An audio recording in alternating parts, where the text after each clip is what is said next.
Hello everyone, welcome to today's video.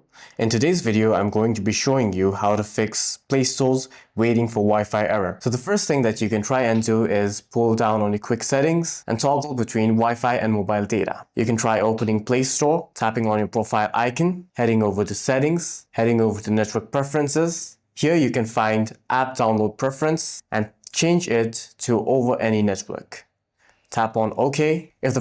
If the problem still persists, you can go into Settings, Apps, scroll down to find Google Play Store, Storage and Cache, and you can clear both storage and cache and see if that solves the problem.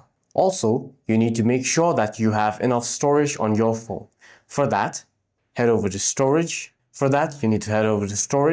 And you can delete any unwanted files from here if you do not have enough storage. Please do keep in mind that you need at least 1 GB of space on your device for Play Store to download files on your device. If the problem still persists, you may have to contact Google support for further assistance.